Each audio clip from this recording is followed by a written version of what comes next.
अथर्ग्वेदे तृतीयाष्टके द्वितीयोऽध्यायः। इच्छन्ति त्वा सौम्या सस्सखायः सुन्वन्ति सोमम् दधति प्रजांसि तितिक्षन्ते अभिषस्तिञ्जनाः नामिन्द्रत्वदा कश्चन हि प्रकेतः न ते दूरे परमाचिद्रजाम् स्यादु प्रजाः हि हरिवो हरिभ्याम् स्थिराय वृष्णे समनाकृते मा युक्ताग्रावाणः समिधाने अग्नौ इन्द्रः सुशिप्रो मघवातरुत्रो महाव्रातस्तु विकूर्मिरर्घावान् यदुग्रोधापाधितो मर्त्येषु क्वा अर्त्याते वृषभवीर्याणि त्वम् हिष्माच्यावयन्नच्युतान्येको वृत्राचरसि दिग्धमानः तवद्या वा पृथिवी पर्वतासोऽनु व्रताय निमिते वतस्थुः उताभये पुरुहूतश्रवोभिरेको दृढमपदो वृत्रहासन्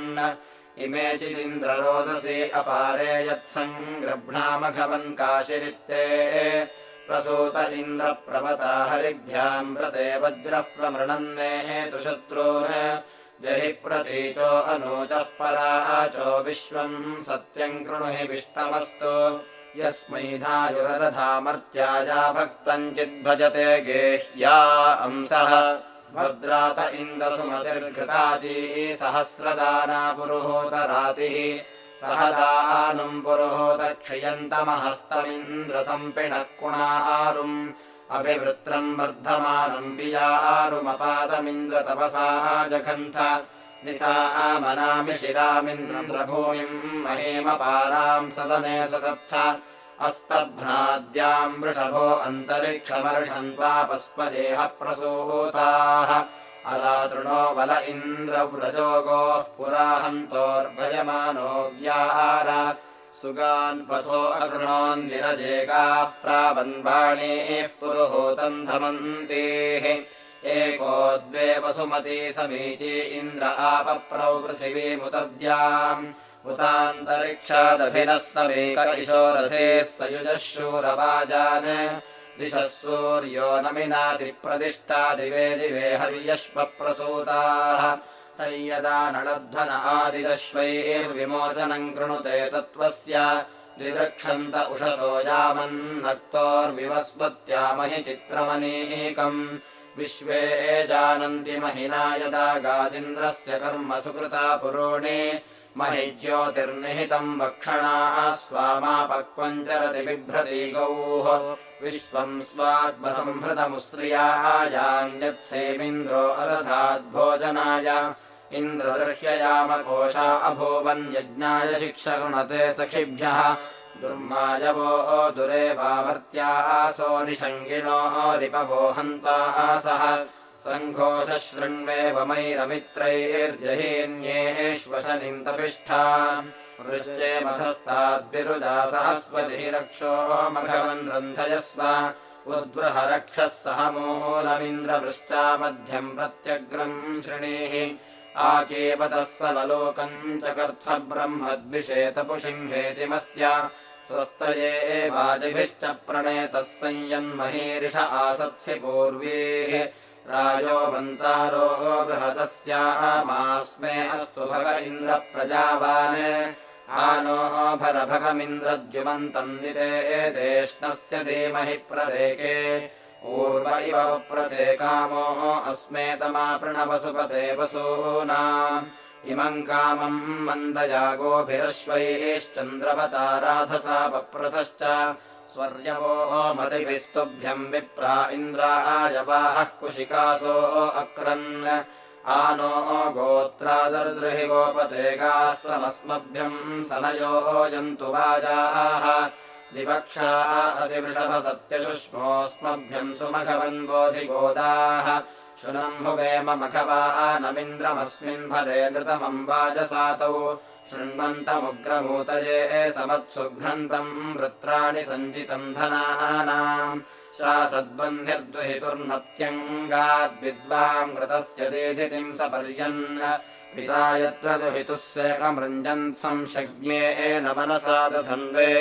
न यावयेतान्वो रिक्थमारैश्चकारगर्भम् सरितुर्निधानम्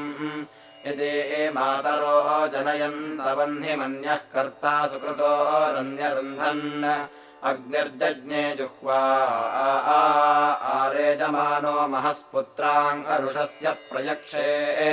महान् गर्भो मह्या जातमेषाम् महे प्रवृद्धर्यश्वस्य यज्ञैः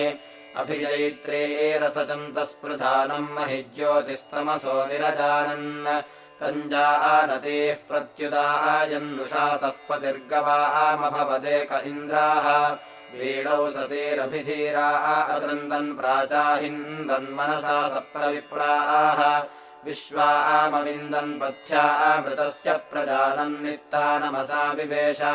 विदद्यते सरमा रुग्णमद्रेर्महिपाथः पूर्व्यम् सध्र्यक्कः अग्रन्नयत्सुपर्द्यक्षराणामच्छारवम् प्रथमाजानतीगात् अगच्छतु विप्रतमः सखीयन्नसूदयत्सुकृते गर्भमद्रीः ससानमर्यो युवभिर्मखस्यन्नथा भवदङ्गिराः सद्यो अर्चन् सतः प्रतिमानम् पुरोभोर्विश्वा वेदजनिमाहन्ति शुष्णम् प्रणोदिवः पदवीर्गव्युरर्चन् सखा सखेऽङ्ग्रमुञ्चन् निरवद्यात् निगौ यता मनसा सेतुरर्कैः कृण्वानासो अमृतत्वाय गातुम् इदम् चिन्वसदनम् भूर्येषाञ्येन मासाम् असिषासनृतेन सम्पश्यमाना अमदन्नभिः स्वम् वयः प्रत्नस्य रेतसो दुघानाः विरोदसे अतपद्घोष एषाम् जाते निष्ठामदधुर्गोषु वीरान् स जातेभिर्वृत्रहासेदु हव्यैरुदुश्रियाः असृजदिन्द्रो अर्कैः रोच्यस्मै घृतवद्भरम् ते मधुस्वाद्मधुदुहेजेन्यागौः पित्रे चिच्चक्रुस्वदनम् समस्मै महित्विषे मत्सुकृतोऽभिहिख्यन् विष्कभ्रन्तस्कम्भनेनाजनित्री आसीना ऊर्ध्वम् रभसम् विमिन्वन् महेयशिष्णाशिष्णभेधात् सद्यो वृथम् विद्वा अम्रोदस्योः गिरो यस्मिन्ननभद्याः समीचीर्विश्वा इन्द्रायतविशीरनुक्ताः मह्याते सख्यम् वश्मिशक्तिरावृत्रघ्ने नियुतो यन्ति पूर्वे महि स्तोत्रमवागन्मसूरेरस्माकम् सुमघवन्बोधिगोपाः महि क्षेत्रम् पुरश्चन्द्रम् विविद्वानादित्सखिभ्यश्च रथम् समैरत् इन्द्रो नृभिरजनद्दीद्यानः साकम् सूर्यमुषसङ्गातुमग्निम् अपश्चिदेश विभ्वो ओदमो नाः प्रसध्रीचेरसृजद्विश्वश्चन्द्राः मध्वः पुनानाः कविभिः पवित्रैर्द्युभिर्हिन्वन्त्यक्तुभिर्धनुत्रेः अनुकृष्णे वसुधिते जिहाते उभे सूर्यस्य मह्मना जजत्रे पर्यत्ते महिमानम् रजध्यै सखाय इन्द्रकाम्यारजिप्याः पतिर्भववृत्रहंसो नृतानाम् गिराम् विश्वायुर्वृषभोपयोधाः आनो गहि सख्येभिः शिवेभिर्महान्महेभिरोतिभिः सरण्यन् तमङ्गिरस्वन्नवसा सपर्यन्नव्यम् कृणोमि सन्न्यसे पुराजाम् द्रुहो वियाहि बहुला अदेभिः स्वश्च नो मघवन्छातयेधाः मिहः पावकाः प्रतता अभूवन् स्वस्ति नः पिप्रहि पारमासाम् इन्द्रत्वम् रथिरः पाहि नो रिषो मक्षो गृणहि गोजितो नः अदेदिष्टवृत्रः गोपतिर्गा अन्तः कृष्णाम् अरुषैर्धामभिर्गात् प्रसूदृतादिशमानऋतेन दुरश्च विश्वा अवृणोदपस्वाः शुलम्भवेम मखवानमिन्द्रमस्मिन् भरे नृतमम्बाजसातौ शृण्वन्तमुग्रमूतये समत्सुघ्नन्तम् वृत्राणि सञ्जितम् धनानाम् इन्द्रसोमम् सोमपते पिबेमम् माध्यम् दिनम् सवनम् चारुयत्ते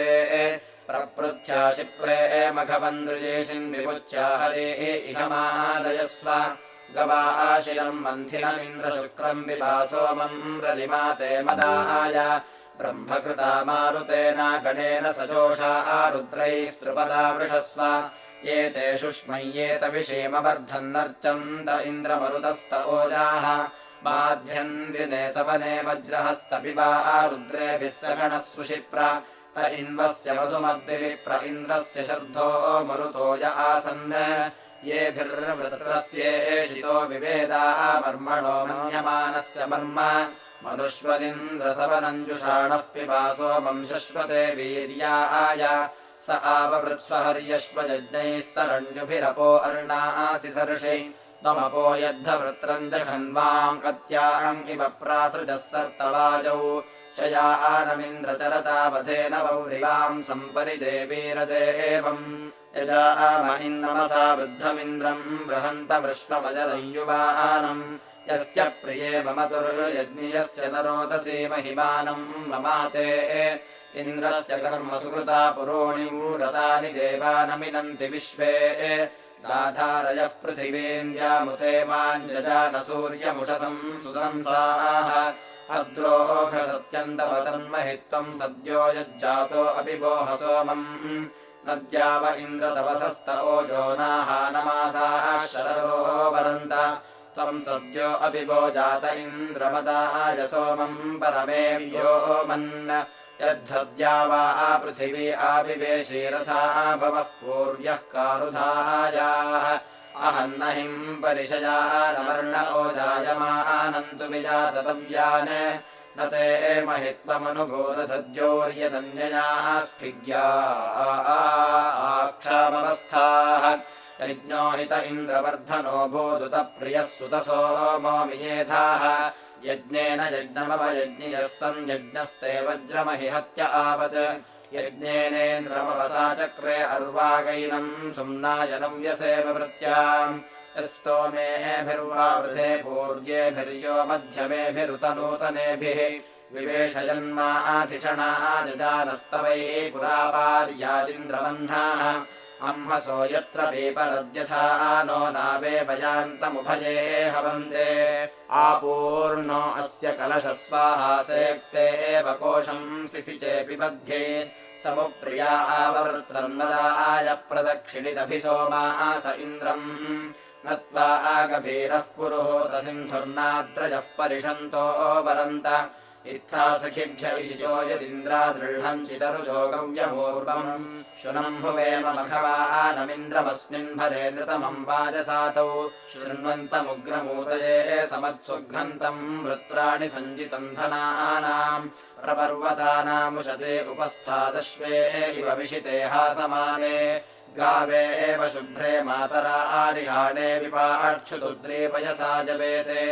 इन्द्रेषिते प्रसवम् भिक्षमाणे अच्छा समुद्रम् रथ्ये एव याथः समाराणे ऊर्मिभिः पिन्वमाने अन्या वा मन्यामप्येति शुभ्रे अच्छा सिन्धुम् मातृतमामया संविपाशमुर्वीम् सुभगामगन्म वत्समिव मातरा संरिहाणे समानम् योनिमनुसञ्चरन्ति एना वयम् वयसा पिन्वमाना अनुयोनिम् देवकृतम् चरन्तेः न वर्तवे प्रसवः सर्गदक्तः कीञ्जुर्विप्रो नद्यो जोहवीति रमध्वम् मे वचसे सोम्याजर्ता आवरीरूपमुहूर्तमेवैः प्रसिन्धुमच्छा बृहते मनीषा वस्युरह्वे कुशिकस्य सूनुः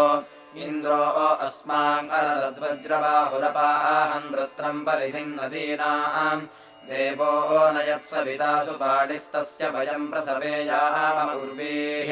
प्रवाच्यम् शश्वथा वीर्या अन्तदिन्द्रस्य कर्म यदहिम् विपृष्टत् विवज्रेण परिषदो जघानायन्नापोजनमिच्छमानाः एतद्वचो जरिकर्मा विमृष्टा आयत्ते घोषानुत्तरायुगानि उक्थेषु कारो प्रतिनोजुषस्तमानो निकः पुरुषत्रा नमस्ते ओषुस्वसारः कारवे शृणोत जयौ वो दूरादनसारथेन निशो न मध्वम् भवता सुपारा अधो अक्षाः सिन्धवः श्रोत्याभिः आते एकारो शृणवामावचांसि ययाथ दूरादनसारथेन निते एनम् सैपीप्याने वयोषामर्यायेव कन्याः शश्वचैते यदङ्गत्वा भरताः सन्तरे युर्गव्यम् ग्राम इषित इन्द्रजोतः अर्षादः प्रसवः सर्गदत्त आवो वृणे सुमतिम् यज्ञियानाम् अता आरिषुर्भरता गव्यवः समभक्तविप्रः सुमतिम् नदीनाम् प्रपिन्वद्भविषयन्ते सुराधा वक्षणाः प्रणद्धं यातशेभम् उद्द ऊर्मिः शम्याः हन्तापो योक्त्राणि मुञ्चत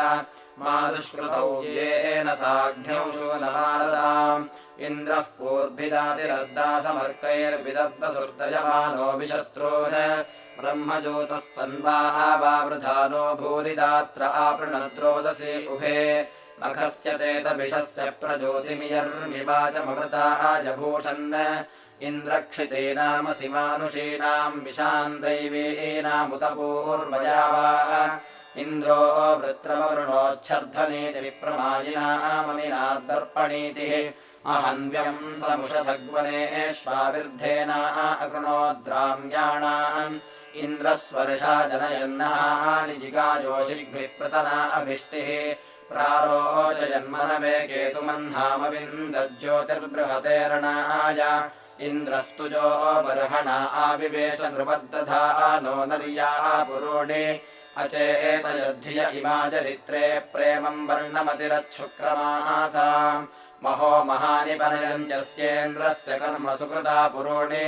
वृजनेन वृजिनान् सम्पिपेषमाजाभिर्दस्योऽभिभूत्योजाः युधेन्द्रो मह्नापरिवश्चकार देवेभ्यः सत्पतिश्चर्षणिप्राः इमस्वतः सदने अस्य तानि विप्राः उक्थेभिः कवयो गृह्णन्ति सत्रासाहम् वरेण्यम् सहोदाम् ससभाम् संस्वरपश्च देवीः ससानयः पृथिवीम् द्यामुते मामिन्द्रम् वदन्त्यनुधीरणासः ससानात्याम् उत सूर्यम् ससानेन्द्रः ससानपुरुभोजसङ्गाम् हिरण्यजमुत भोगम् ससानहत्वेदस्योन्पार्यम् वर्णमावत् इन्द्र ओषधीरसनोदहानि वनस्पतीङ्ग्रसनोदन्तरिक्षम् बिभेदवदन्नुदेवि वाचोऽथा भवद्दविताभिक्रतूनाम् शुनम्भुवेम मखवानमिन्द्रमस्मिन् भरे नृतमम् वाजसातौ शृण्वन्तमुग्रमूतये समत्सुघ्नन्तम् वृत्राणि सञ्जितम् धनानाम् तिष्ठा हरेरथ आयुज्यमानायाहि वाजुर्न नियुतो नो अच्छा इवास्यन्धो अभिसृष्टो अस्मे इन्द्रस्वाहारलिमाते मदाय उपाजिरापुरुहूताय सप्तीहरेरथस्य धूर्ष्वाजुनज्मि द्रवद्यथा संहृतम् विश्वतश्चिदुपेमम् यज्ञमावहात इन्द्रम् उपो नयस्वर्षणात पुष्पोतेमवत्तम् वृषभस्वधावः ग्रसेतामश्वा विमुचेह शोणाः दिवे दिवे सदृशीरद्धिधानाः ब्रह्मणा ते ब्रह्मजुजाजुनज्मि हरिसखायासधमाद आशु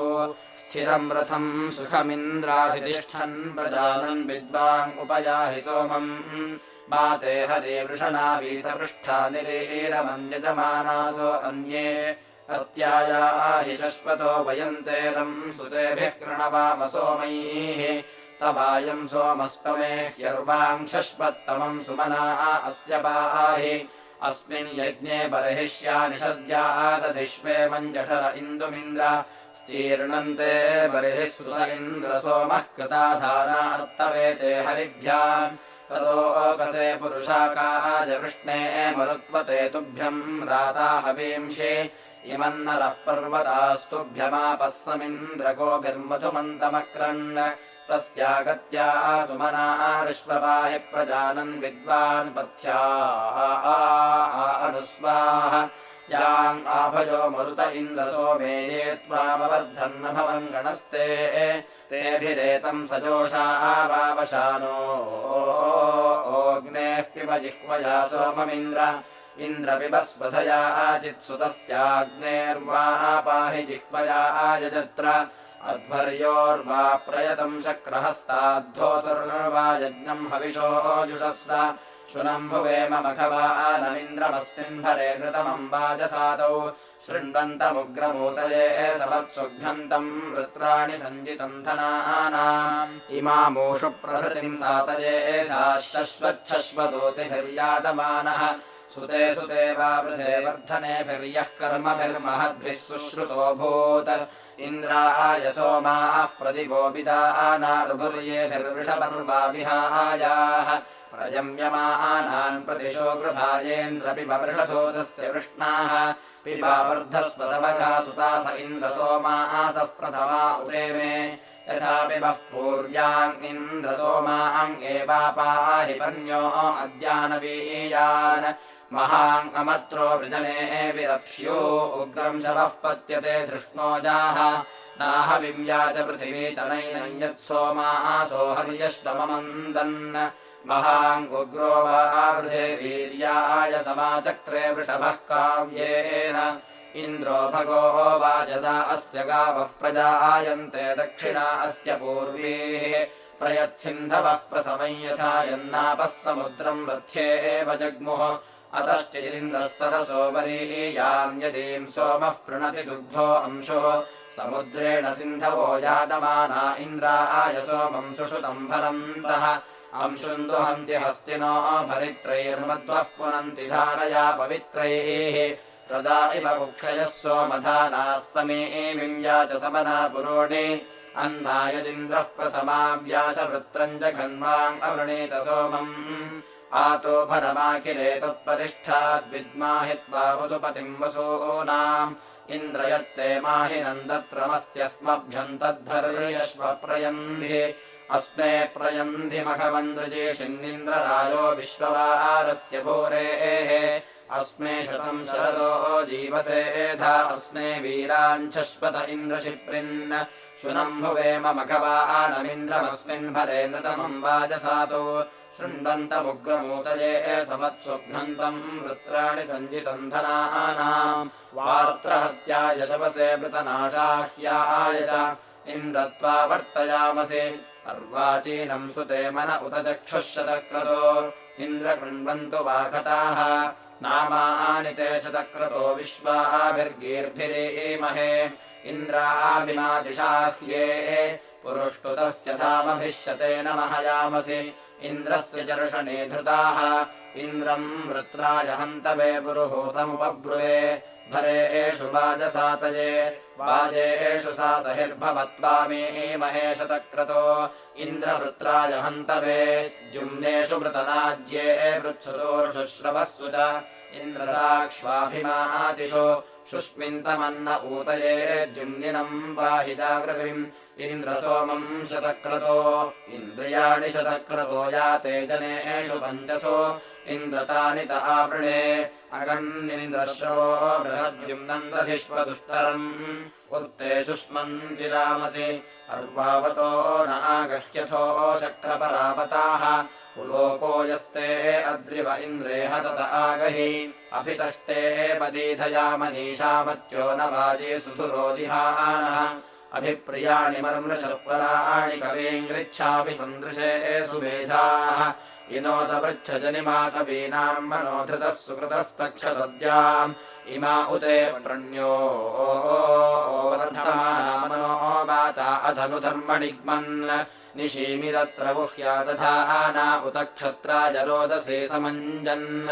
सम्मात्राभिर्ममिरे ये मुरुर्वे अन्तर्महे समृते धायसेधुः आतिष्ठन्तम् परिविश्वे अभूषन् श्रियोपसानश्चरति स्वरोचिः महत्त्वद्वृष्णो असुरस्य नामा विश्वरूपो अमृतानि तस्थौ असूतपूर्वो वृषभोज्यायानिमास्य शुरुधः सन्ति पूर्वीः दिवो न पाता विदधस्य देभिः क्षत्रम् राजाना प्रतिवो दधाथे त्रीणि राजाना विदथे पुरोणि परिविश्वानि भूषथः सदांसि अपश्यमत्र मनसा जघन्वान् व्रते गन्धर्वान् अपि वाजुकेशान् तदिन्वस्य वृषभस्य धेनो रानामभिर्ममिरे सख्यङ्गोः अन्यदन्यदसूर्या अम्बसा नानिमायिनो ममिरे रूपमस्मिन् तदिन्वस्य सवितुर्नगिर्मे हिरण्यये मम दीयामशिश्रेत् आसुष्टुतिरोदसे विश्वमिन्वे अपि एवयोषा जनिमानि वौरे युवम् रत्नस्य साधथो महो यद्दैवी स्वस्तिः परिणस्यातम् गोपाजिह्वस्य तस्थुषो विरोपा विश्वे पश्यन्ति भाजिनः कृतानि शुनम् भुवेम मघवानमिन्द्रमस्मिन् भरे नृतमम् वाजसातौ शृण्वन्तमुग्रमूतये समत्सुघ्नन्तम् वृत्राणि सञ्जितम् धनानाम् इन्द्रम् मतिर्हृदा वृच्यमानाच्छापतिम् स्तोमतष्टा जिगाति याजाग्रमिर्विदथे एषस्य मानेन्द्रयत्ते जायते विद्धि तस्य दिवश्चिदा पूर्व्या जायमाना विजाग्रमिर्विदथे एषस्य माना भद्रावस्त्राण्यर्जुनावसानासेयमस्मे स न जापित्र्याधीः यमाचिदत्र यमसूरसूतजिह्वाया अग्रम् पतदाह्यस्थात् वपोंसि जाता मिथुना सचेथेत मोहनातपुषो बुद्ध एता न गिरेषान्निन्दितामर्त्येषु ये अस्माकम् पितरोगोषु योधाः इन्द्र एषान्द्रम्भिता माहिना भारुद्गोत्राणि ससृजेतम् सनावान् सखा आह यत्र सखिभिर्नवग्वैरभिज्ञा सत्त्वभिर्गा अनुग्मन् सत्यम् तदिन्द्रो दशभिर्दशग्वैः सूर्यम् विवेदतमसि क्षयन्तम् इन्द्रो मधुसंहृतमुश्रियायाम् पद्वद्विवेदशभवन्नमेघोः गुहा आहितम् गुह्यम् गूढमप्सु हस्ते दधे दक्षिणे दक्षिणावान् ज्योतिर्वृणीततमसो विजानन्नारे स्याः मधुरितादभीके इमा गिरः सोमपाः सोमवृद्धजुषस्वेन्द्रपुरुतमस्य कारोः ज्योतिर्यज्ञाय रोदसी अनुष्यादारे स्याः मधुरितस्य भूरेः भूरि चिद्धितु यतो मर्त्यस्य सुपारासो वसवो बर्हणावत् शुनम् हुवेम मघवानमिन्द्रमस्मिन् भरे नृतमम् वाजसातौ शृण्वन्तमुग्रभूतये समत्सुघ्नन्तम् वृत्राणि सञ्जितम् धनानाम् इति तृतीयाष्टके द्वितीयोऽध्यायः।